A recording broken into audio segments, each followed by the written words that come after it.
We are creative person, মানে আমরা businessman না। অবভিয়াসলি ফিল্ম হচ্ছে একটা এমন একটা ক্রিয়েটিভ মিডিয়াম যেটার সঙ্গে কোটি কোটি টাকা ইনভলভ থাকে। মানে আমি চাইবো আমার ছবি লক্ষ লক্ষ লোক দেখুক, কেন চাইবো না? মানে আমি তো ওই ছবি তৈরি করছি, আমি আমার নিজের বাড়িতে বসে আমি দেখলাম, আমার 4টে বন্ধুকে দেখালাম, সেটার জন্য তো ছবি বানাচ্ছি না। আমার ভীষণ কষ্টের জায়গা এবং দুঃখের জায়গা যে আমি আমার যে স্ক্রিপ্টটা নিয়ে শুটিং করতে গিয়েছিলাম বা যেটা নিয়ে ছিল তার 30%ও নয় এটা, তোরা যেটা দেখেছিস। ফার্স্ট যে স্ক্রিন প্লে ছিল ওটা বাংলায় পদ্মাবত টাইপের একটা কিছু হয়ে যাচ্ছে। আমি ছোট জিনিস ভাবতে পারি না। এক্স্যাক্টলি আমার প্রশ্ন যে কি কি কম্প্রোমাইজ করতে হয়েছে এই ক্ষেত্রে? সবার আগে তো ভিএফএক্স। আজকে আমরা ধর বড় বড় স্টারদের কথা বলছি, শাহরুখ খান, সলমান খান, মিস্টার বচ্চন, মানে তাদের তো ইন্টারভিউতেই শুনেছি তারা হয়তো 30টা টেক দিয়েছে, 40টা টেক দিয়েছে। আমাদের এখানে কি ভাবতে পারবে কোনো অ্যাক্টর তার পরের দিন থেকে ইন্ডাস্ট্রিতে কাজ বন্ধ হয়ে যাবে? Fever 104 FM it's happening. আমি জিনিয়া টাটকা টলিউড ক্যাফেতে বিজয়ের আড্ডা চলছে। পুজোর সময় ট্রাই করেছিলাম কিন্তু ভদ্রলোককে পাইনি। এই ভদ্রলোক আমার বন্ধু, national award winning director, literature lover, he is ভার্সেটাইলই বটে। প্লিজ ওয়েলকাম স্টুডিওতে অনেক দিন পর পুজোয় রিলিজ এবং একেবারে সুপার সাকসেসফুল একটি ছবির পরিচালক শুভ্রজিৎ মিত্র। হ্যালো ওয়েলকাম শুভ বিজয়া। তোকে আচ্ছা, প্রথম এই যে ইন্ট্রোডাকশনটা দিলাম যে সুপার সাকসেসফুল পুজোয় রিলিজ হওয়া, আচ্ছা ঠিক আছে, এটা নয় পরে আইলাম যে পুজোর সময় খুব একটা পাওয়া যায়নি, এখন পুজোর পরে আমরা পুজোর রিলিজ নিয়ে একটু কথা বলবো, চর্চা করবো আর কি, ঠিক আছে? সো এই পুজোটা কেমন গেল, কতটা হেক্টিক গেল ইজ মাই ফার্স্ট কোয়েশ্চেন, কতটা টেনশনে গেল? পুজো এনজয় করেছিস? পুজোটা তো এনজয় করেছি, পুজো তো বছরে একবারই আসে, তো ওটা তো enjoy, it's basically family time. আর টেনশন ছিল না, বাট একটু হেকটিক ছিল। তো যেহেতু ছবিটা রিলিজ হয়েছে তো তার পুজোর মাঝখানে আমাদের কিছু স্ক্রিনিং ছিল, তো সেইগুলো, এবং but it's more of a behind the curtain kind of work. So okay, Devi Chaudhurani director Subhrajit, আমরা সকলেই জানি যে পুজোয় বড় বড় রিলিজেস এবং একটা কম্পিটিশন তো থাকেই, কাটথ্রোট, অনেকে বলে না আন্ডার দ্য কার্পেট, না, কাটথ্রোট কম্পিটিশন থাকে। রঘু ডাকাত আরেকদিকে, রক্তবীজ 2 আরেকদিকে, দেবী চৌধুরানী আরেকদিকে, যত কাণ্ড কলকাতাতেই। এই 4টে ছবির মধ্যে এই মুহূর্তে বক্স অফিস রিপোর্ট, নানান ধরনের রিপোর্টস আমরা দেখি on social media, on different platforms and all across, but then authentic বলতে সবাই একটু কনফিউজ থাকে যে কোনটা এগিয়ে আছে কোনটা পিছিয়ে আছে, আসলেই বা রিপোর্টস বা ফিগার্স কি। আমাদের কাছে যা রিপোর্ট আছে শুভ্রজিৎ, সেটা হচ্ছে যে দেবী চৌধুরানী বক্স অফিস রিপোর্ট অনুযায়ী বা প্রফিট অনুযায়ী এই ছবিটি বাকি ছবিগুলোর তুলনায় এগিয়ে আছে। সো এই খবরটা কি ঠিক? আমার মনে হয় এই এক্স্যাক্টলি খবরটা দিতে পারবে প্রডিউসার এবং ডিস্ট্রিবিউটার। আমি ডিপ্লোম্যাটিক্যালি বলছি না একদম, বিকজ আমি নিজে যখন প্রডিউসার থাকবো তখন হয়তো আমি তোকে উত্তরটা দিতে পারবো, বাট এক্স্যাক্ট নাম্বারসগুলো প্রডিউসাররাই একমাত্র জানে এবং distributor. But I am sure as a director জানার চেষ্টা তো করা হয় যে কি। না, আমি নাম্বারসের দিকে যাই না, নাম্বার গেমের দিকে চলে গেলে না তখন আমার পরের ছবির ক্ষেত্রে বা তারপরের ছবির ক্ষেত্রে ওই নাম্বারটা আমার মাথায় থাকবে যে, এবং ওই নাম্বারটা বাড়ানো কমানো সেইটা আমার ক্রিয়েটিভিটিকে প্রভাবিত করবে। আচ্ছা, তাহলে এইরকম জিনিস করলে আমার নাম্বারসটা বাড়তে পারে, বা এইরকম করলে এইটা আগের বার করেছিলাম এটার জন্য নাম্বার কমেছে, তাহলে এটা আমি করবো না। That is wrong as a director, because at the end of the day আমরা পরিচালকরা তো আমরা তো ক্রিয়েট করছি সামথিং, মানে উই আর ক্রিয়েটিভ পারসন, মানে আমরা বিজনেসম্যান না। অবভিয়াসলি ফিল্ম হচ্ছে একটা এমন একটা ক্রিয়েটিভ মিডিয়াম যেটার সঙ্গে কোটি কোটি টাকা ইনভলভ থাকে, বাট তাহলে at the end of the day it's a creative medium, মানে মুদির দোকান নয়। তো সো ইজ ইট যে একটা সিনেমা যখন মানে after the entire process of film making, হ্যাঁ, ফিল্ম মেকিং এর পর কি আর খুব একটা দায় থাকে না, মানে ইনফ্যাক্ট টেনশন মুক্ত নাকি না? বাকিটা কি প্রডিউসার্সদের টেনশনের জায়গা নাকি না ডিরেক্টরসরা তখন ইনভলভ থাকে?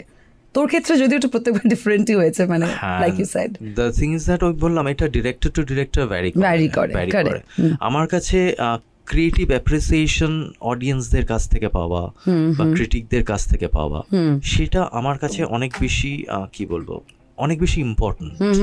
মানে আমি চাইবো আমার ছবি লক্ষ লক্ষ লোক দেখুক, কেন চাইবো না? মানে আমি তো ছবি তৈরি করছি, আমি আমার নিজের বাড়িতে বসে আমি দেখলাম, আমার 4টে বন্ধুকে দেখালাম, সেটার জন্য তো ছবি বানাচ্ছি না। আমি তো চাইবো আমার ছবি লক্ষ লক্ষ লোক দেখুক, সেইটা পরোক্ষভাবে নিশ্চয়ই প্রডিউসারকে হেল্প করবে। সো কিন্তু ওই লক্ষ লক্ষ লোকে দেখছে বলে প্রডিউসারের ঘরে টাকা ঢুকছে, আমার যদি মূল ফোকাসটা ওদিকে হয়ে যায়, তাহলে তো আমি মুদির দোকানের মালিক, তাহলে তো আমি ডিরেক্টর না।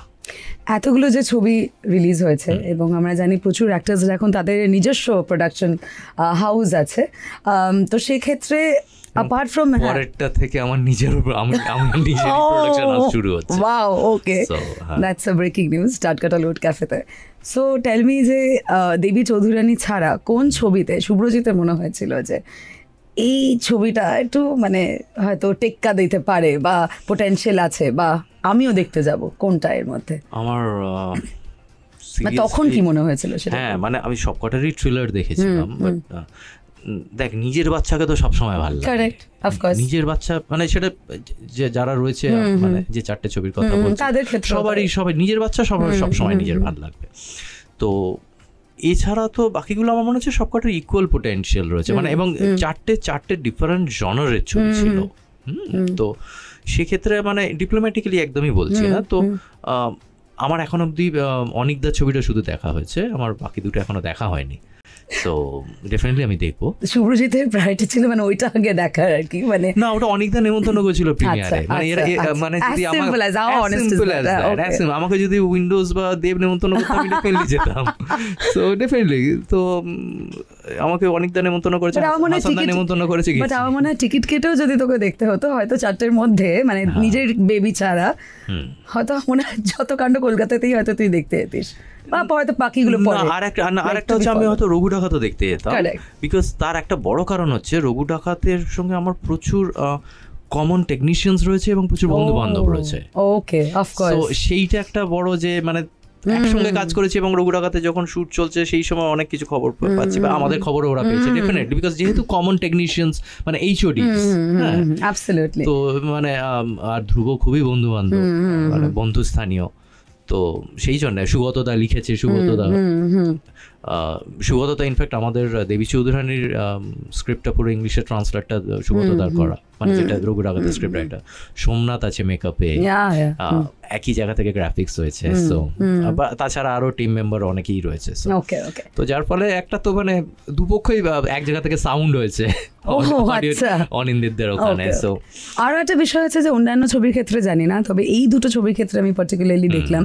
এক তো হচ্ছে রঘু ডাকাতের trailer launch 20 years of the celebration, মানে সেটা আমি হোস্ট করেছিলাম এবং সেখানে বুম্বাদা তার ব্যস্ত শিডিউল, তার প্রমোশনের থেকে সময় বার করেও কিন্তু দেবী চৌধুরানী প্রমোট করতে সেই স্টেজে দুজনেই গিয়েছিল। এবং এক্ষেত্রে আমি বলছি স্পেশাল স্ক্রিনিংও দেবকেও আমরা দেখলাম। আমি যখন আগের দিন দেবকে আমি টেক্সট করেছিলাম, বুম্বাদা তো করেছিল, আমিও করেছিলাম। সো দেব তখনই টেক্সট করেছিল যে আমি আসছি। So apart from the industry, মানে ইন্ডাস্ট্রিটাও জানতে চাইবো যে কলিগসদের রিয়াকশন, এবং আই এম শিওর যে সোশ্যাল মিডিয়া ধরুন ফলোয়ার্সদের প্রচুর রিয়াকশনস আমরা দেখতে পাই, কমেন্টস দেখতে পাই। কি এমন কোনো ফিডব্যাক বা এমন কোনো কথা যেটা মাথায় আছে বা যেটা পেয়েছিস তুই, যেটা মনে আছে? প্রচুর আছে, এবং মানে টাচউড, মানে এটা হয়তো তোরাও খেয়াল করেছিস, একমাত্র বোধহয় যে এর মধ্যে যে ছবিগুলো রিলিজ হয়েছে মানে সবকটাই পজিটিভ ফিডব্যাক একমাত্র বোধহয় দেবী চৌধুরানীর। তো সেটা ভীষণই overwhelming. So that's what it is, মানে ইটস আ ফ্যাক্ট যে অত্যন্ত পজিটিভ। বিকজ আমিও সিনেমাটা দেখেছি, আমি আর আমার মা গিয়েছিলাম, thank you for the invitation. But আমি সকলের থেকে, এবং সেদিনও স্পেশাল স্ক্রিনিংও অনেক সময় হয় যে সিটস কিছু ফাঁকা থাকে, কিন্তু সেই দিনও কিন্তু মানুষের ভিড় ছিল, জাস্ট ইনভিটেশন নয়। ইনফ্যাক্ট পরের দিনের একটি শো আমার বাইরে থেকে, ব্যাঙ্গালোর থেকে এক বান্ধবী এসছে, তার ফ্যামিলি, তো তারা গিয়ে দেখছে যে it was almost houseful. So yeah, that's amazing. সেটাই, ওটা তো ভালো লাগে, ভালো লাগে, কেন ভালো লাগবে না। আমরা একটু পেছনে যাই, মানে একটু সিনেমার বানানো আগে থেকে। আমরা জানি যে শুভ্রজিতের একটা বিষয় আছে যে কোনো প্রজেক্ট বা যে কোনো সাবজেক্ট যখন মাথায় আসে তারপর থেকে একটা ইন্টেন্স স্টাডি শুরু হয়, সেটা নিয়ে হোমওয়ার্ক শুরু হয়, এবং সেই কারণে হয়তো যে তোর স্টোরি টেলিংটা মানে সেই কারণেই হয়তো অ্যাজ আ কনসিকুয়েন্স স্টোরি টেলিংটা একটু অন্য ধরনের হয়, it becomes larger than life. And why not, কারণ এত সময় নেয় ও প্রিপেয়ার করতে পুরো বিষয়টা। টেল মি যে বিকজ ভীষণ একটা ওয়ান ম্যান আর্মি হয়ে যায়, আমি ওনাদের খুব একটা ভরসা করতে পারি না ওই প্রিপারেশনটার ব্যাপারে, তো আমাকে একাই পুরোটা করতে হয়। অ্যাসিস্ট্যান্টরা রয়েছে, ডেফিনেটলি রয়েছে, বা পুরো টিম রয়েছে, বাট ওরা থাকে। আচ্ছা, অভিযাত্রীকে সময় দেখেছিলাম, মানে you are more incline towards classics, literature, biopics, absolutely, and also history. আমার ফেভারিট সাবজেক্ট ওর। শুভ্রজিৎ, আমাকে বলো যে এই পুরো বিষয়টা দেবী চৌধুরানীর মতো একটা গ্র্যান্ড ফিল্ম, মানে যারা সিনেমাটা দেখেছে তারা বুঝবে যে ভিজুয়াল, সিনেমাটোগ্রাফি, মানে সমস্ত কিছু আর কি অত্যন্ত লার্জার দ্যান লাইফ। তাও কি জানিস, এটা মানে মানে আমার ভীষণ কষ্টের জায়গা এবং দুঃখের জায়গা যে আমি আমার যে স্ক্রিপ্টটা নিয়ে শুটিং করতে গিয়েছিলাম বা যেটা নিয়ে ছিল তার 30%ও নয় এটা তোরা যেটা দেখেছিস। Okay, what and why is that? Bangla ছবির তো একটা তো বাজেট, একটা তো একটা কনস্ট্রেন্টস থাকেই, তো সেইগুলোর জন্য অনেক কিছুই মানে I had to cut down the things. না, সেটাই বলছি যে একটা তো ভিশন থাকে যখন তুই ভাবছিস, যখন তুই স্ক্রিন প্লেটা তৈরি করছিস। মানে এটা যে স্ক্রিপ্ট, এটা ফার্স্ট যে স্ক্রিন প্লে ছিল ওটা বাংলায় পদ্মাবত টাইপের একটা কিছু হয়ে যেত। ও god, okay okay.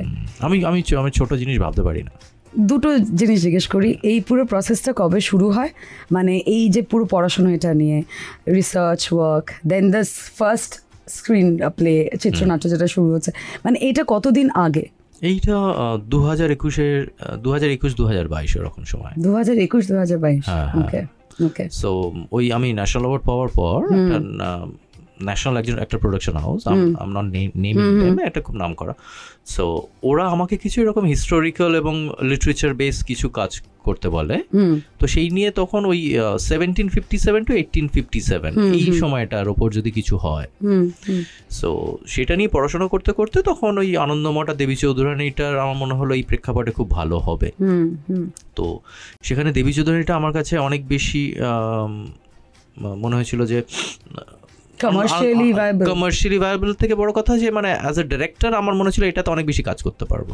আনন্দমঠও definitely, but আনন্দমঠের যে একটা ডিরেক্টরের পার্সোনাল একটা ইনক্লিনেশন থাকে, তো সেটা আমার দেবী চৌধুরীটা আমার বেটার লেগেছিল। সো ডেফিনেটলি আনন্দমঠ মানে আমার করার ইচ্ছে আছে, দুর্গেশ নন্দিনী করার ইচ্ছে আছে। সো কিন্তু ওর স্কেল বা ওর ট্রিটমেন্টটা একটু অন্যরকম হবে। সেখানে দেবী চৌধুরানীর মধ্যে যেমন একটা লার্জ স্কেল ব্যাপারও থাকছে, অ্যাট দ্য সেম টাইম ভীষণ ইন্টিমেট কিছু ব্যাপারও থাকছে।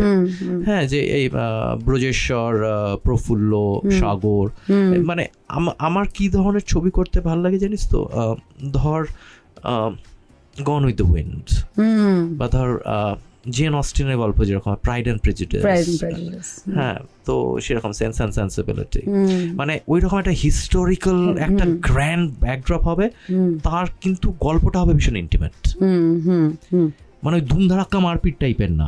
মারপিট যদি আসে সেটা গল্পের সূত্রে আসবে, গণিত উইন্ডো মারপিট আছে, বা ধর doctor জিভাগো, essentially it's a love story but set against a Bolshevik revolution.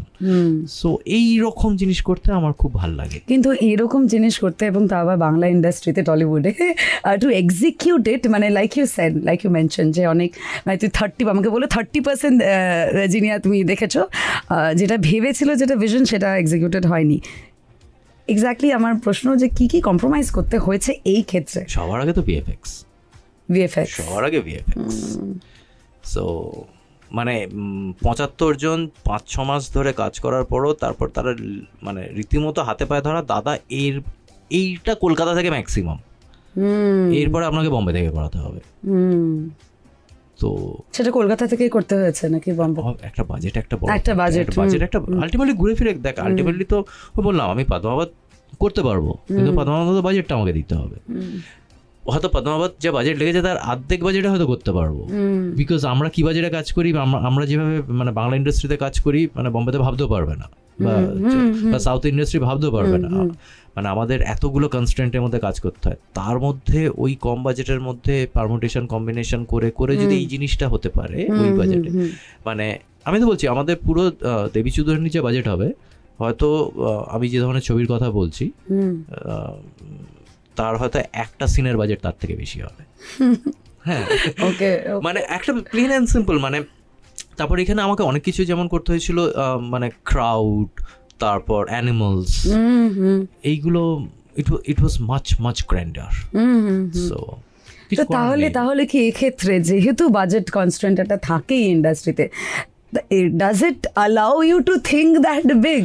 মানে এখনো কি শুভ্রজিতের মতো? এইটা আমি তোকে বললাম বলে তুই বুঝতে পারছিস। ঠিক, অডিয়েন্সের ক্ষেত্রে সেটা আমি বললাম বলে তুই জানিস। কিন্তু আমি একটা কথা বলছি, ভিএফএক্স নিয়ে কিন্তু আগেও অডিয়েন্স মানে খুবই শিক্ষিত, স্মার্ট, ইন্টেলিজেন্ট, আমরা যা জানি বনিপ নিয়ে বা আগে অন্য কোনো ভিএফএক্স নিয়ে কত আলোচনা হয়েছিল বা ট্রোলড হয়েছিল রাদার, কিন্তু এই বাজেট কনস্ট্যান্ট এইগুলো তো অনেকেই জানে না, কিন্তু আবার যেটা খুব রিয়েল লাগছে না সেটা নিয়ে লোকজন বলবেও, এটা একদমই কিন্তু কিছু করার নেই, দেখ ছবিগুলো তো করতে হবে, and but you still will not compromise and you will be at it, মানে classics and larger than life সিনেমাই। এবার সেটা দেখতে হবে ওই মানে পরের ছবিতে কিভাবে বাজেটে ফিট ইন করা যায়, মানে ওই it's a constant struggle and challenge, কিন্তু আমি এরকম ছবিই করব এবং সেটা দেখতে হবে যে পরের এবার যে জিনিসগুলো আমি বুঝতে পেরেছি, যে জিনিসগুলো আমি করতে পারলাম না, সেইগুলো কিভাবে মানে ইন্টেলিজেন্টলি হ্যান্ডেল করতে পারি পরের বার, সেগুলো দেখতে হবে। আর এই যে আমি ক্যানভাসের কথা বলছি যে মানে আরো 50টা ঘোড়া থাকলে ভালো হতো, 5000 এক্সট্রা থাকলে ভালো হতো। হাতি সিনটা আমার হঠাৎ মনে পড়লো, বাঘ আছে, বাঘ, হ্যাঁ, তো সাপ আছে, তো এবার এইগুলো আমি এখন তোকে বলছি বলে তুই বুঝতে পারছিস, কিন্তু সেই সময় তুই যখন ছবিটা দেখেছিস তোর কিন্তু মনে হয় না। সেগুলো ফ্রেমিং বা নানা রকম মানে কি বলবো ভিজুয়াল এলিমেন্টস দিয়ে জিনিসগুলোকে আমি ওভারকাম করার চেষ্টা করেছি একেবারে। মানে ভিজুয়াল এলিমেন্টস বলতে মনে হলো যে বেশ কিছু শর্টস মানে যেখানে ইউনো দি অ্যাক্টার্স মানে তারা জাস্ট গাছ থেকে নামছে, পড়ছে, they almost climbing up the trees, crawling, মানে দ্যাট ওয়াজ টেরিফিক করতে হয়েছে। এবং তুই ওই এন্টার যে ক্লাইম্যাক্সটা যেটা দেখছিস ওটা 2.5 দিনে শ্যুট করা। 2.5 দিনে শ্যুট করা? ওকে, 2.5 দিন মানে ডে লাইট অনলি, কারণ নাইট পড়ে গেলে ওটা হবে না, ডে ফর নাইট শ্যুট ছিল। সো যেমন একটা ডে ফর নাইটের একটা ব্যাপার, কারণ বিকজ আমার এই ছবিটাতে ওরা গেরিলা ওয়ারফেয়ার করতো, আমি যদি হিস্টোরিক্যালি অ্যাকুরেট দেখাতে চাই, বিকজ ব্রিটিশদের কাছে তো বন্দুক ছিল, সামনে চলে এলো তো এদের হাতে তীর ধনুক আর তরোয়াল, তাহলে তো মরে যাবে সঙ্গে সঙ্গে। তাহলে এরা মানে ফুল মুন নাইটে গেরিলা ওয়ারফেয়ার করতো, এবং তাতে মশালও থাকবে না, মশাল থাকলে তো স্পট করে ফেলবে, তাহলে পুরোটা মুনলাইটেই আমাকে করতে হবে। এবার যদি আমি ওটা যদি নাইট ফর নাইট শ্যুট করতাম ওই জিনিসটার জন্য, আমি টেকনিক্যালি বলছি কিভাবে বাজেটগুলো আসে ব্যাপারটা, তাহলে আমাকে ওটা হিলিয়াম বেলুন দিয়ে লাইট করতে হতো। হ্যাঁ, আর আমার যে স্পেসটা রয়েছে, যে জায়গাটা নিয়ে হয়েছিল, তাতে হয়তো 3টে হিলিয়াম বেলুনের মতো লাগতো। আমাদের ওরকম প্ল্যান করে বাজেটও করা হয়ে গেছিল কথাবার্তা, ওই জন্য আমি তোকে ডিটেলে বলতে পারছি। দিয়ে তারপর দেখা গেল একটা হিলিয়াম বেলুন নিয়ে কেয়ারটেকার নিয়ে এই কলকাতায় পাওয়া যায় না, বম্বে বা চেন্নাই থেকে আনতে হবে, একটা বেলুনের খরচা 8 লাখ টাকা। তাহলে এক দিনে আমার 3টে বেলুন মানে 24 লাখ টাকা যেত শুধু লাইটের জন্য, প্লাস যাতায়াত, থাকা, খাওয়া, হোটেল, সেগুলো আলাদা। সো মানে 30 লাখ টাকার কাছাকাছি ধর তোর একটা মানে এক দিনের শুটিং এ শুধু লাইটের এক্সপেন্স হতো। তো আমাকে ওই জন্য ওটা ওই জায়গাটা কম্প্রোমাইজ করে নাইট করতে হলো। ওকে, ভিজুয়ালটি পুরো আলাদা হয়ে, ভিজুয়ালটাই আলাদা হতো, সেটাই ভাবছি what could have been, but then অনেক কিছু দিয়ে আর কি যেটা বললো যে ওভারকাম করা হয়েছে। অলসো দি অ্যাক্টিং প্রয়েস বা বাকিদের মানে আমি একটু কাস্টিং নিয়ে সোজা চলে আসি আর কি। দেবী চৌধুরানীর চরিত্রে Srabanti, never seen ever before আফতারে, মানে শ্রাবন্তীকে এই চরিত্রে কেউ খুব একটা ভাবতে পেরেছে কিনা জানি না, আমরা চিরকালই দেখে এসেছি শ্রাবন্তী খুব সুন্দরী মহিলা, মিষ্টি দেখতে, রোম্যান্টিক এক্সপ্রেশনস, কমেডিও ভালো করে, কিন্তু সে যে ফাইট সিনসে থাকবে এবং তার ওই অ্যাগ্রেশনটা, যদিও কিছু কিছু জায়গায় Subhrajit, I will be very honest, কিছু কিছু জায়গা আমার মনে হচ্ছিল শ্রাবন্তী একটু হয়তো মানে ফাইট সিনসগুলোতে she was amazing, I think it was the director's direction or maybe something, but কিছু কিছু জায়গা আমার মনে হচ্ছিল শ্রাবন্তী লাগছে ইউনো। সেটা দেখো এই সেম থিং একই জিনিস হতে পারে। আমি পুরো ছবিটা আমাদের শেষ হয়েছে 22 দিনে, প্রথমে আমার যখন প্ল্যান হয়েছিল 43 দিনের শিডিউল ছিল, সেই সেম থিং আমাকে বাজেটের জন্য we had to cut down the thing. এবার একটা cut down the thing as in what?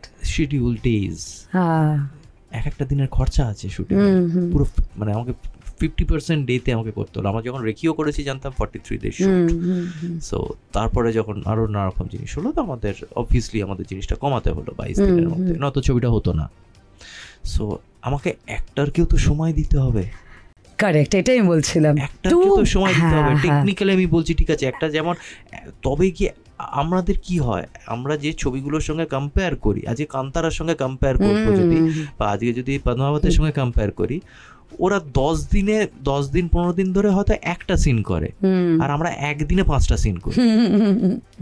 তো হ্যাঁ, তো এই জন্য না ওই কম্প্যারিজনটা মানে জাস্ট আসে না, জাস্ট হয়ই না। এবং এই যে মানে যেটা শুভ্রজিৎ বলছে আর কি, যে অ্যাক্টরকে সময় দেয় মানে to get into the character, to নিজের একটা ট্রেনিং, একটা প্রসেস। দেখো কি হয়েছে বলতো, তার আগে অনেকবার সব অ্যাক্টরদের সঙ্গে আমি বসেছি, সো দ্যাট তারা একদম সেটের মধ্যে প্রিপেয়ার থাকে, যাতে ওখানে আমাকে বেশি এনজি না হয়, তাহলে আমি সিনটা শেষ করতে পারবো না, তাহলে লেফট ওভার হয়ে যাবে। আমাদের দিন নেই হাতে, আমাদের শেষ করতে হবে, আমাদের অন্য সিনে ঢুকতে হবে, সারাদিন ওই একটা সিন করার জন্য নেই আনফরচুনেটলি। সো সেখানে মানে এনারা মানে বুম্বাদা, শ্রাবন্তী, অর্জুন, বেনুদা, মানে এদের এই এতদিনের এক্সপিরিয়েন্স, এবং তার আগে আমার সঙ্গে বারবার ধরে এরা বসেছে, মানে ওয়ার্কশপ আমি ঠিক বলবো না, ক্যারেক্টার নিয়ে আলোচনা করা, কিভাবে কথাবার্তা বলা হবে, বডি ল্যাঙ্গুয়েজ কি হবে, একটু বারবার ধরে আলোচনা হচ্ছে, সবার সঙ্গেই দেখা হয়েছে।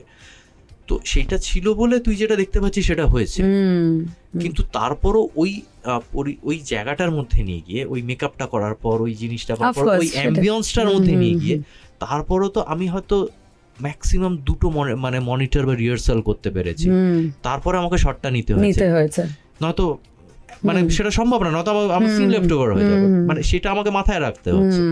তো সেটা একটা আমার মনে হয় মানে অ্যাক্টরদের পক্ষেও সেটা উচিত না, মানে এইভাবে জাজ করাটা, মানে তারা যে এইটা করেছে এটাই তাদের 200%, মানে তাদেরও মাথার মধ্যে ঘুরছে কিন্তু জিনিসটা যে আমিও বেশি এনজি করতে পারবো না।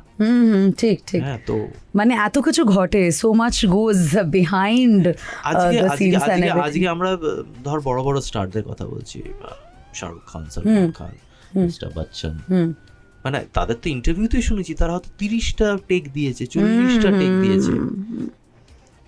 আমাদের এখানে কি ভাবতে পারবে কোনো অ্যাক্টর তার পরের দিন থেকে ইন্ডাস্ট্রিতে কাজ বন্ধ হয়ে যাবে, যে একে নিও না, এর জন্য শিপ নষ্ট হয়? Right, of course. তাহলে এটা কতটা কষ্টের জায়গা বলতো। আজকে একটা কোনো ডিরেক্টরের যদি এরকম হয়, তাহলে অন্য প্রডিউসার বলো ওই প্রডিউসারকে, ওই ডিরেক্টরকে নিও না, ওর জন্য তোমার শিপ বেড়ে যায়। Correct correct correct. এটা কতটা কষ্টের জায়গা as a creative person. If an actor feels that আমার আরেকটা take, I think I will give my best shot, মানে আমার এখানটা যখন ক্যারেক্টারের স্কিনে ঢুকতে হবে, এক্স্যাক্টলি, যতই রিহার্সাল হোক সব কিছু হোক, ওইখানে গিয়ে জিনিসটা স্কিনে ঢুকতে হবে। সেই জন্য বলছি, তারপরও ওরা যেটা দিয়েছে মানে কোনো প্রশংসাই কম নয়। ভবানী পাঠক হিসাবে প্রসেনজিৎ চট্টোপাধ্যায় বুম্বাদাকে নতুনভাবে এই চরিত্রে আমি যদি জিজ্ঞেস করি, হোয়াট ডিড ইউ ডিসকভার? বুম্বাদা প্রথমেই যখন স্ক্রিপ্টটা শুনেছিল, প্রথম বুম্বাদা স্ক্রিপ্টটা শোনে, শ্রাবন্তীরও আগে প্রথম বুম্বাদাকে শুনেছিলাম। বুম্বাদা স্ক্রিপ্টটা শুনে বলেছিল যে আই ওয়াজ ওয়েটিং, যে আমাকে কেউ দেবী চৌধুরানী শোনাচ্ছে না কেন, waiting to play the character Bhabani Pathak. আচ্ছা, এবং বুম্বাদার দিক থেকে বুম্বাদা যেভাবে জিনিসটাকে ইন্টারপ্রেট করেছে, যে এটা মনের মানুষ উইথ আ সোর্ড। আচ্ছা, ওকে, মানে মনের মানুষ উইথ আ সোর্ড, ওকে। হ্যাঁ, মানে ওটা দস্যুদের রেতো আর কি, মানে ওটা বুম্বাদা ইন্টারপ্রেট করেছিল যে মনের মানুষ হচ্ছে হাতে একতারা নিয়ে, হ্যাঁ, এখানে হচ্ছে হাতে তরোয়াল নিয়ে বা ত্রিশূল নিয়ে। তো বুম্বাদা ওইভাবে জিনিসটাকে ইন্টারনালাইজ করে রূপদান করেছেন। ইনফ্যাক্ট ক্লাইম্যাক্স সিনটা আমি বুম্বাদাকে বলছিলাম যে দুর্দান্ত, মানে যখন উপর থেকে, মাই গড, দ্যাট ওয়াজ ক্রেজি। ওগুলো বোধহয় 2টো টেকের মধ্যে ওকে হয়ে গেছে। আচ্ছা, হ্যাঁ, মানে টেকনিক্যালি তো ওগুলো বুঝতে পারছি, মানে হার্নেস দিয়ে ওপরে তোলা, এগুলো করা, তারপর ওখানে মাল্টিপল ক্যামেরা ছিল, সবকটা ক্যামেরার ফোকাস থেকে শুরু করে, কারণ ওগুলো টেকনিক্যাল বিষয় নয়, মানে একজনকে একটা লামালো বোর্ডে আউট অফ ফোকাস হয়ে গেল, ওগুলো তো প্রপার একটা ফোকাস কন্ট্রোল করতে হবে, অটো ফোকাসে তো নয়, ফোকাস কন্ট্রোলের ব্যাপার থাকে। আর এক্ষেত্রে আমরা মানে অনেক কটাই সিন আছে যেখানে ওরা ঘোড়া চালাচ্ছে, তো এবার সেক্ষেত্রে তো আমি শুনেছি যে হর্স রাইডিং ও বা শ্রাবন্তীও শিখেছে, বাট কিছু কিছু scene actually they were riding the horse, right? Yes, they were. আমাদের এইখান থেকে আনা হয়েছিল, কৃষ্ণনগর থেকে ঘোড়াগুলো আনা হয়েছিল, বাট অনেকগুলো সিনে আমরা রাখতে পারিনি, ডামিদের দিয়ে করাতে হয়েছে লং শটে, ক্লোজগুলো আমরা অ্যানিমেট্রনিক্স ঘোড়া দিয়ে করতে হয়েছে। সো এইভাবে মিলিয়ে গুছিয়ে জিনিসগুলো করা। কিন্তু আমার মনে হয়েছে যে বাকিরাও মানে অফকোর্স আমরা লিড চরিত্রে দেখতে পাচ্ছি ভবানী পাঠক অ্যান্ড দেবী চৌধুরানীকে, কিন্তু Arjun, my god, he was fantastic, so was Bibriti. বিবৃতিকে এত ভালো লেগেছে, আমি বিবৃতিকে বললাম যে আমার মনে হয় না বিবৃতির জায়গা আর কাউকে ওই চরিত্রে মানাতোই, মানে ওর লুক, ওর ফিজিক, ওর ফিটনেস। এটাই তো একটা ডিরেক্টরের, আমার মনে হয় যে কোনো ডিরেক্টরের, যে ফাইনালি যাকে কাস্টিং করা হচ্ছে, যে যখন অডিয়েন্স দেখবে তখন মনে হয় যে হ্যাঁ এই তো ওটা হতে পারে, আর তো কেউ নয়। তো সেটা একদম ইন টোটালিটি, মানে তার কস্টিউম থেকে শুরু করে তার আচার আচরণ, বিহেভিং যাকে বলে, অভিনয়, ডায়ালগ ডেলিভারি, সবকিছু, অফ দ্য ডায়ালগ রিয়াকশনস, এই পুরোটা নিয়ে একটা চরিত্র হয়ে ওঠা, যে মনে হয় আচ্ছা ওই তো, হ্যাঁ ওই তো নিশি, বা ওই তো রঙ্গরাজ, বা ওই তো ভবানী পাঠক। আর তো কিঞ্জলের কথা বলতে হবে আলাদা করে, দর্শন, হ্যাঁ সাগর এখানে দর্শন, ভেরি সুইট, মিষ্টি মিষ্টি একটা, কি সুন্দর লেগেছে যে দর্শনাকে এত মিষ্টি লেগেছে আমার।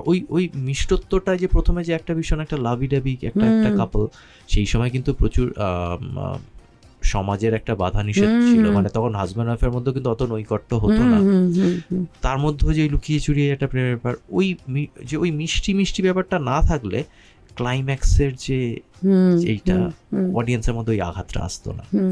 ওইভাবেই জিনিসটাকে আমি চেষ্টা করি, আমি তো নিজেই স্ক্রিপ্ট লিখি, রিসার্চ স্ক্রিপ্ট, ডায়ালগ সবকিছুই। তো আমি চেষ্টা করি যে আমার যদি একটা বা দুটো সিনের জন্য যদি কোনো ক্যারেক্টার থাকে, তার জন্য একটা টোটাল ক্যারেক্টার আর্ক বা গ্রাফটা যেন হয়, জাস্ট মুখ দেখানো ক্যারেক্টার যেন না থাকে। It has to have a beginning, a middle and an end. And you know throughout the movie, মানে বিগিনিং টিল দি এন্ড। আমার বাবাও সেদিন গিয়েছিলেন, বাবার জ্বর ছিল, তো আমি ভাবছিলাম বাবা হয়তো মাঝখানে একটু মানে জাস্ট চোখ বুজে আসবে, বা সিনেমার ক্ষেত্রে অনেক সময় আমরা একটু ডিস্ট্র্যাক্টেড হয়ে যাই depending on the film, but এক্ষেত্রে একেবারে টান ছিল, not for a single moment মনে হয়েছে যে মানে মনটাও একটু ডিস্ট্র্যাক্টেড হয়েছে। what is it that মানে এটা তো স্ক্রিন প্লে, স্টোরি টেলিং সবই পুরোটাই আর কি ইটস ইয়ার্স ডিরেক্টরে, বাট এই ক্ষেত্রে মানে কি হোয়াট ওয়ার্কস মনে হয়? সবকটা combination of all the factors. হ্যাঁ, মানে কিছু কিছু সিন আছে সেটা আমি জানি, বলবো না তোকে, তো সেখানটা হয়তো একটু ড্র্যাগ হয়েছে, কিন্তু সেটা বিক্রম তার মিউজিক দিয়ে বেরিয়ে গেছে। Okay, it's a combination of all the factors. Also এডিটেবলও তো অনেক কিছু। এডিট তো আমি এডিটের পরে কথা বলছি। আচ্ছা না, যখন ফার্স্ট কাট দেখবি তখন মনে হবে এই ছবিটা কেন বানানো হলো, মানে তখন কিছুই পছন্দ হয় না, তখন একদম বাজার থেকে জাস্ট বাজার করা হয়েছে মাল মশলা, রান্না শুরু হয়নি, দ্য ফার্স্ট কাট যেটা একদম সব জাস্ট অ্যাসেম্বল করা। তারপর তো ফাইন টিউনিং গুলো শুরু হয়, তাই না, পলিশিং শুরু হয় রাদার, মানে একটা আনকাট ডায়মন্ড আর পলিশ ডায়মন্ডের মধ্যে যে তফাৎটা, তো আনকাট ডায়মন্ড একটা ঢেবড়া মতো কোনো উজ্জ্বল নেই, ওরকম একটা হীরের টুকরা, একটা কাঁচের টুকরা, তার মধ্যে কোনো তফাৎ নেই। তো it's the same thing. First কাট দেখে পৃথিবীর কারোর পছন্দ হয় না, মানে স্টিভেন স্পিলবার্গেরও নিজের ছবি পছন্দ হবে না, বুঝতে পেরেছিস? তারপরে যখন পলিশিংটা শুরু হয় এইগুলো, তখন দেখা হয় যে মানে কোন পোর্শনগুলোকে কোনটা প্রেফারেন্স দিলে। কিছু কিছু জায়গা আছে লোকে হয়তো সেই জিনিসটা বুমবাদা শ্রাবন্তী পুল অফ করে নিয়ে বেরিয়ে যাচ্ছে তাদের অভিনয় দিয়ে, কিছু জায়গা আছে যেখানে প্রোডাকশন ডিজাইন পুল অফ করে নিয়ে বেরিয়ে যাচ্ছে, কিছু কিছু জায়গা রয়েছে সেখানে মিউজিক জিনিসটাকে পুল অফ করছে। এই পুরো জিনিসটাকে তো এক সূত্রে বাঁধাতে একটা ডিরেক্টরের কাজ, তাই না? মানে আমি জানি কোন জায়গাটাতে কোন স্ট্রিংটাতে টানতে হবে, মানে একটা পাপেটে যেটা হয় যে সবকটা আঙুলের মধ্যে রয়েছে, আমি জানি এবার আমাকে এই আঙুলটা তুলতে হবে, ওই আঙুলটা তুললে তবে জিনিসটা গিয়ে একসঙ্গে একটা ইনসিঙ্ক হবে। তো ওই জন্য এতগুলো প্রতিটা ডিপার্টমেন্ট তো আলাদা আলাদা কাজ করছে, তো সেইটাই সেই হিসেবে বা কোন জায়গাটা ভিজুয়ালটা থেকে করে উঠবে। ধর আমি একটা তোকে উদাহরণ দিই, তুই যেখানটা আছে প্রথম তিস্তারা দেখছে, যে ফার্স্ট রিভিল হলো শ্রাবন্তী আর বিবৃতি উঠছে, ওদিকে রঙ্গরাজ বসে রয়েছে টিলায়, আস্তে আস্তে ড্রোন আপ হচ্ছে, দূর থেকে জাহাজ আসছে, that's a goosebump wow factor. প্রথম ওই জায়গাটা রিভিল হচ্ছে, দূরের পাহাড়গুলো কিন্তু ভিএফএক্স করে বসানো, যখন এমনি যে তুই যদি ড্রোন শটটা যদি আচ্ছা এটা নদীর জলটা তো নীল নয়, ওটা কালার করে জলটাকে অতটা নীল করা হয়েছে, কারণ সেই সময় তো পলিউশন ছিল না, তাই না? তখন এখন তো পলিউশন ওইরকম একটা ঘোলাটে জল হয়ে গেছে, তাহলে ওইরকম নীল জল করা হয়েছে। তারপর ভিএফএক্স থেকে দূরে জাহাজগুলো অদ্ভুত, মানে গায়ে কাঁটা দেওয়ার মতো, like you know transported to that era. তারপর হচ্ছে বিক্রম দা, তারপর বুঝতে পেরেছিস, বা যেখানে বুম্বাদা লাফ মারছে, হ্যাঁ, বা শ্রাবন্তী যেখানটা লাফ মারছে, ওইখানে সাউন্ড ডিজাইনিংটা, পেছনে মিউজিকের স্তোত্রটা হচ্ছে, সেখানে ওদের চিৎকারটা রিভারব্রেট করে সামনে স্পিকার থেকে পেছনের স্পিকার অবধি চলে গেল, ওটাকে ক্যালিব্রেট করা হলো ওইভাবে। এই পুরো জিনিসটা মানে I enjoy this process actually. ওইগুলো বসে এইভাবে করো, ওইভাবে করো, আই এনজয় দ্যাট প্রসেস। আর সব থেকে বড় ব্যাপার হচ্ছে মানে the fact that you enjoy the process. আমি বলতে পারি পার্ট অফ দি অডিয়েন্স হয়ে, সিনে প্রেমী হয়ে, যে উই এনজয়েড দ্য মুভি। আর সেখানেই হয়তো আই থিঙ্ক একজন ডিরেক্টরের প্রাপ্তি, you are not even bothered about কত কি টাকা পয়সা কামালো সিনেমা, বাট এইটাই প্রাপ্তি যে সবাই একটাই বলছে যে দেবী চৌধুরানী সিনেমাটা দেখার মতো ভালো হয়েছে। এই সেটা সবারই এই ভালোবাসা আশীর্বাদ এটাই যেন থাকে, বাস এটাই তো চাইবো পরের ছবিগুলোর ক্ষেত্রেও তাই চাইবো একেবারেই। পরের ছবির জন্য অলরেডি শুভ্রজিৎ গিয়ারিং আপ, ওর নেক্সট ডেট চাইছিলাম, বলছে না আমার আর সময় নেই। হ্যাঁ, so tell me one thing before we wrap up this adda, সেটা হচ্ছে যে ইন্ডাস্ট্রির তো অনেকেই বলে যে কাজ হচ্ছে না, কাজ হলো এত কম দিনে হচ্ছে, ভালো ছবি হচ্ছে না। হ্যাঁ, তো সিনেমা তো হচ্ছে, পরপরই সিনেমা আসছে। What is that one thing that you think Subhrajit, যে something that is lacking in this industry? এবার এই বিষয়টা এবার একটু ইন্ডাস্ট্রি চেঞ্জ হওয়া উচিত। ইন্টেন্ট, আচ্ছা, এটা তুমি একটু ভেঙে বলো। ভালো ছবি করার ইন্টেন্ট, আচ্ছা, এখানে সবাই যেটা প্রথমেই যেটা আমাদের আলোচনাটা শুরু হয়েছিল, যে ওই এটাকে একটা শপিং মল মনে করলে খুব গন্ডগোল। দিনের শেষে এটা ক্রিয়েটিভ মিডিয়াম। ওই একটা ভালো ছবি করার ইন্টেন্টটা থাকতে হবে প্রতিটা ডিপার্টমেন্টের, including the producers, without any kind of interference. যার যেটা কাজ তাকে দিয়ে সেই কাজটা করানো উচিত, এবং সেই হিসেবেই লোক চুজ করা উচিত যে সেই কাজটাতে বেস্ট করতে পারে এবং যে অনেস্টলি কাজটা করবে। প্রতিটা ডিপার্টমেন্ট যদি অনেস্টলি কাজটা করে, বিকজ এটা তো একটা ডিপার্টমেন্ট শুধু কাজ করলে একটা ছবি তো হয় না, অনেকগুলো ডিপার্টমেন্ট একসঙ্গে এলে তবে একটা ভালো ছবি তৈরি হয়, ছবির প্রচার হয়, ছবি রিলিজ হয়। তো এই প্রতিটা ডিপার্টমেন্টে যদি ইন্টেন্টটা খুব অনেস্ট থাকে, তবেই কিন্তু ইন্ডাস্ট্রির প্রপার গ্রোথ হয়। নয়তো একটা ওই ভীষণ ঢক্কানিনাদ হয়, ফাঁপা, ভেতরটা ফাঁপা, বাইরে আমরা অনেক কিছু দেখছি। And with all good intent you're going to start your next film also. আমি আর বিশেষ আর ডিটেলসে আমার খুব লোভ হচ্ছে যে কি কে আছে এবার, কি সাবজেক্ট, সেটা আমি সাবজেক্টটা কি বলা যেতে পারে নাকি না সেটা পরে? আচ্ছা ঠিক আছে, ক্রমশ প্রকাশ, পিরিয়ড পিস, আচ্ছা ওকে। মানে আমাদের এই মুহূর্তে ইন্ডাস্ট্রিতে একজনই আছেন আর কি, নাকি আর কেউ আছে বলে আমার এই মুহূর্তে মনে পড়ছে না শুভ্রজিৎ ছাড়া? সৃজিত আবার একটু অন্য ধরনের ছবিও সব রকম করে, হ্যাঁ করছে বা করে, বাট হ্যাঁ এছাড়া সৃজিতই একমাত্র আছে যে পিরিয়ড করে। So also the good news is যে এই ছবিটি মানে আমরা দেখেছি যে প্রচুর প্রমোশনাল ইভেন্টস হচ্ছে, সবাই শ্যামবাজারে ঘুরে তো ওকে দেখা যায়নি খুব একটা, সেদিন ছিলাম আর আমি প্রেসেন্সি কলেজটা ছিলাম। সো অনেক কটা জায়গায় দেশে বিদেশে এই ছবি রিলিজ হবে। So congratulations on that. National award পেয়েছিল লাস্ট ছবি অভিযাত্রী। এই অ্যাওয়ার্ডসগুলো তোকে কতটা মোটিভেট করে নাকি না অ্যাওয়ার্ডসের জায়গায়? এইগুলো আমাকে ভীষণ মোটিভেট করে। That's wonderful. ওকে, আমাকে বক্স অফিস নাম্বার মোটিভেট করে, এই অ্যাওয়ার্ডসগুলো মোটিভেট করে, কারণ তোর ছবি প্রচুর ফিল্ম ফেস্টিভ্যালসে ঘোরে এবং এইবারে কমার্শিয়ালি রিলিজ হবে অনেক কটা দেশে। তো সেই জায়গা থেকে এই ছবিও কি পাঠানো হবে ন্যাশনাল অ্যাওয়ার্ডসে? বা এগুলো প্রোডিউসাররা জানে। আচ্ছা, ওটা প্রোডিউসার, দ্যাট ইজ এই মানে এটা ডিরেক্টরের থাকে না যে আমি চাই আমার এই সিনেমাটা যাক, as a best director award যদি পাই, ওয়াই নট? এটা প্রোডিউসারদের দায়িত্ব, প্রোডিউসাররা যদি মনে করে পাঠাবে। সো ওকে ওই জন্য তো পরের ছবি থেকে আমি producer, so I can take all the calls. Okay, lastly একটাই প্রশ্ন করব, যেহেতু আমরা এর পরের প্রজেক্টে হয়তো আমরা দুটো ক্যারেক্টারকে মানে Subhrajit as a producer and director আমরা তাকে পাবো তার পরের প্রজেক্টে, বাট এখন অবধি যা এক্সপিরিয়েন্স এরকম grand films that you have directed and you have gotten producers, so director আর প্রডিউসার এই সম্পর্কটা কি খুব ম্যাটার করে? দ্য এন্ড রেজাল্ট যেটা আমরা পাচ্ছি, সিনেমা যেটা দেখছি, magic that happens at the theatres, director আর প্রডিউসারের সম্পর্কটা ঠিক? দেখ, স্ক্রিনে যেটা দেখছি সেটা পুরোটার দায়িত্ব হচ্ছে ডিরেক্টরের। আর সেটাকে কিভাবে বেচা হবে, সেটা কিভাবে অডিয়েন্সের কাছে পৌঁছানো হবে, সেটার দায়িত্ব প্রডিউসারের। হ্যাঁ, সো কেউ নিজের জায়গাটা ওভারল্যাপ না করলেই জিনিসটা ঠিক থাকে। একটা সংসারে ঝগড়াঝাটি হতেই পারে, so but at the end of the day no one is bigger than the film. সেখানে পার্সোনাল ইগোটা চলে এলে খুব গন্ডগোল হয়। সো অ্যান্ড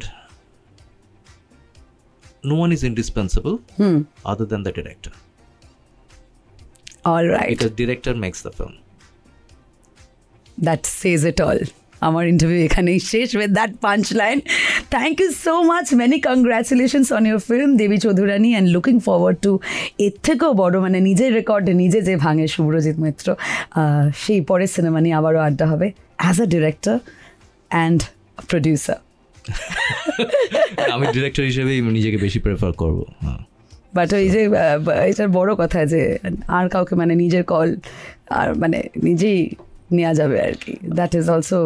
দেখ, অপরাজিত সিনেমাটা সত্যজিৎ রায় প্রডিউসার ছিলেন, কজন জানে সেটা?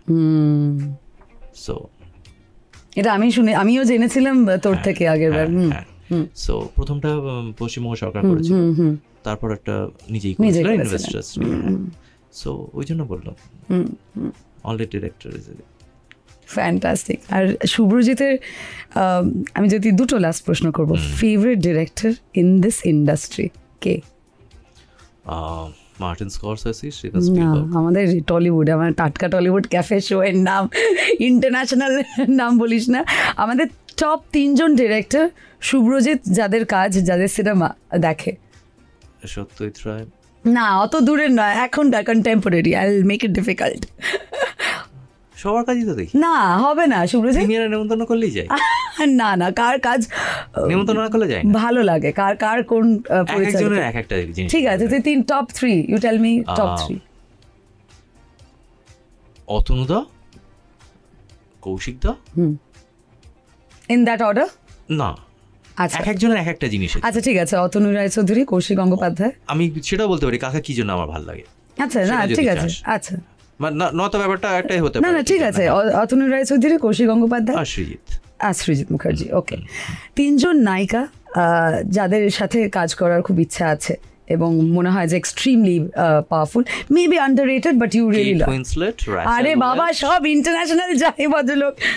Julia Roberts. টাটকা টলিউড ক্যাফে শুভ্রজিৎ সবার সঙ্গে করব। না না, 3 জন অভিনেত্রী সবার সঙ্গে। বাবা, কাউকে খচাতে চাইছে না। হ্যাঁ, তখন কি হবে? তো আমি পরেরটা মনে কর দরকার, একটা কাউকে দরকার পড়লো। না না, ও আচ্ছা, তুমি বলেছো ওর সঙ্গে কাজ করবে, তুমি ওর সঙ্গেই কাজ করো। সবাই তো মন রাখা যাবে না শুভ্রজিৎ। 3 জন নায়িকা, 3 জন যাদের কাজ খুব ভালো লাগে। সি ইউ কুড বি মানে স্মার্টলি বলতে পারি যে আচ্ছা, শ্রাবন্তীর সাথে তো কাজ হয়ে গেছে, আবার নিশ্চয়ই করবো, আমি শ্রাবন্তীকে সাইডে রাখছি। দেখ, এর আগে আমার আচ্ছা ঠিক আছে, অর্পিতার সঙ্গে কাজ হয়ে গেছে, তনুশ্রীর সঙ্গে হয়ে গেছে, ঠিক আছে, তাদেরকে বাদ দিয়ে ওকে, তাদের সঙ্গে হয়ে গেছে, তারা বাদ। হ্যাঁ ঠিক আছে, সুবিধা করে দিলাম। আচ্ছা, 3 জন পছন্দের অভিনেত্রী যাদের সাথে কাজ করতে চায়, খুব ভালো অভিনয় করেন। শুভশ্রী আছে, মিমি আছে, কোয়েল। ওকে, আরো আসছে না। নায়িকাদের ক্ষেত্রে লম্বা লিস্ট, নায়কদের ক্ষেত্রে দেখবে ছোট হয়ে যাবে। আর আমি আলফা মেল ওসব বলে লাভ আছে। আর কৌশানী। আচ্ছা ওকে, কৌশানী ইন ডিমান্ড। নায়কদের ক্ষেত্রে কি মনে হয় যে কারা খুব আন্ডাররেটেড অ্যান্ড ব্রিলিয়েন্টলি মানে অন ক্যামেরা অ্যাজ অ্যাক্টার্স? 3 জন। সবাই তো খুব নাম করা দেখি এখানে। সবাই তো খুব নাম করা এখানে, এটা কিরম ছিল? হ্যাঁ, মানে তুই জিজ্ঞেস করলি মানে আন্ডাররেটেড সোশ্যাল মিডিয়া। আচ্ছা বলছে কোথায় আন্ডাররেটেড, সবাই তো নাম করা। আচ্ছা আচ্ছা, কাদের সাথে কাজ করতে চাই? I'll make things easier for you. Star না অ্যাক্টর? অ্যাক্টর হলে Ritwick, Anirban Bhattacharya, 2 Anirban, Chakraborty. Okay, not bad. আচ্ছা, আর পরম। ওকে ওকে, যদি অ্যাক্টার্স বলিস। আর স্টার্স হলে তো আর যাদের সঙ্গে হয়ে গেছে সে তাদের বাদ দিয়ে বলছি, তাহলে দেবের নাম তো হয়ে গেছে, বুঝতেই পেরেছি। তো দেবের সঙ্গে ইনফ্যাক্ট একটা ছবি নিয়ে কথা হয়ে গিয়েছিল, আচ্ছা, তো তারপর হয়নি, জিনিসটা হয়নি, ভবিষ্যতে হতে পারে। ওকে, জিৎ ডেফিনেটলি, সো আবির, যিশু, ওকে, কাউকেই বাদ দেয়নি, সবার নামে বলে দিচ্ছি মোটামুটি। একটা ছবি, বাংলা ছবি, রিসেন্টলি দেখা ছবি যেটা খুব ভালো লেগেছে, মনে থেকে গেছে? নট রিয়েলি, এসব মনে পড়ছে না এই মুহূর্তে। এখন দেবী চৌধুরী অন মাইন্ড না, আর কিছু মনে পড়বে না? দেবী চৌধুরী আই পাস দ্যাট, ওটা মাথা থেকে ওটা রিবুট হয়ে গেছে, এখন পরেরটা ওটা নিয়ে এখন চলছে। To all the budding directors যারা নতুন কাজকর্ম করছে, তো তাদের জন্য এই যে ইন্ডাস্ট্রিতে স্ট্রাগল করা, সাস্টেন করা, থাকা, সিনেমা বানানো, হ্যাঁ, তাদের জন্য শুভ্রজিতের তরফ থেকে কি বক্তব্য থাকবে, কি অ্যাডভাইস থাকবে? সবার হচ্ছে কাজটা ভালো করে শেখো, ওটার কোনো বিকল্প নেই। হ্যাঁ, অনেকেই তো তাদের প্রশিক্ষণ নেই, কিন্তু অনেকে প্রশিক্ষণটা ভীষণ দরকার, এবং প্রশিক্ষণ মানে কিন্তু তোমার তো প্রশিক্ষণ নেই, ওইভাবে ট্রেনিং তো নেই, ইউর সেলফ টট। ইয়েস, কিন্তু আমি অনেক মানে নাম করা ডিরেক্টরের সান্নিধ্যে এসেছিলাম, তাদের কাছ থেকে, মানে ঋতুদা, শ্যাম বেনেগর, অচিত সেন, যারা আমাকে হাতে কলমে কাটছে, আমি যেখান থেকে শিখেছি সেটা যেমন ছিল, প্লাস পড়াশোনা, ফেস্টিভ্যালে দেখা। ডিরেক্টর তো ওইভাবে তৈরি করানো যায় না, মানে ওই বোধটা নিজের মধ্যে থাকতে হবে। কিন্তু তারপরও অনেক ভালো ডিরেক্টর হয়েছেন, মানে পৃথিবী বিখ্যাত যেসব ফিল্ম ডিরেক্টরের নাম তুই যদি ভাবিস, তাদের 90% কেউ ফিল্ম স্কুলে যায়নি, তাই না? তাদের নিয়ে উল্টে পড়ানো হয় তাদের কাজ নিয়ে, সো সেই জন্য আমি সেটা নিয়ে বলছি। কিন্তু ওই জন্য কাজটা ভালো করে শিখতে হবে সবার আগে। রিজেকশন প্রচুর আসবে, রিজেকশনটাই ম্যাক্সিমাম আসবে, কিন্তু লোকে একটা চান্সটা নিয়ে মনে রাখে, তো যার ফলে নেট প্র্যাকটিসটা কিন্তু করে যেতে হবে। নেট প্র্যাকটিস মানে হচ্ছে নিজের মননটাকে তৈরি করা, নিজের যে ক্রিয়েটিভ বোধ সেটাকে তৈরি করা। তুমি ডিরেকশন দিচ্ছ না, হয়তো তুমি হয়তো 5 বছর কাজই পাওনি, কিচ্ছু যায় আসে না।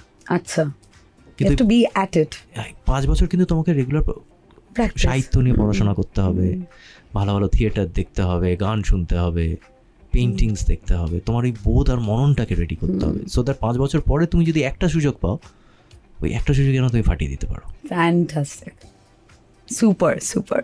On that note, thank you so much Subhrajit, it's always lovely, and মানে আমাদের খুব ইন্টেন্সিভ একটা বিষয় আলোচনা হয়, ইটস ভেরি এনরিচিং আর কি শুভ্রজিতের সাথে কথা বলে। So thank you so much, and looking forward আবারও নেক্সট আড্ডার জন্য, যেটা কবে হবে রে, কোন মাসে মোটামুটি, সেই অনুযায়ী বুঝতে পারবো কবে রিলিজ।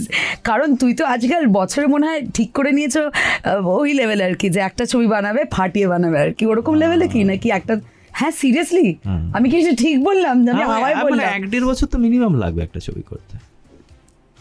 ওকে, তার আগে ছবি করে ওগুলো ছাপা হয়, ছবি হয় না। আমি ছাপাখানায় কাজ করি না। To all the directors, thank you so much.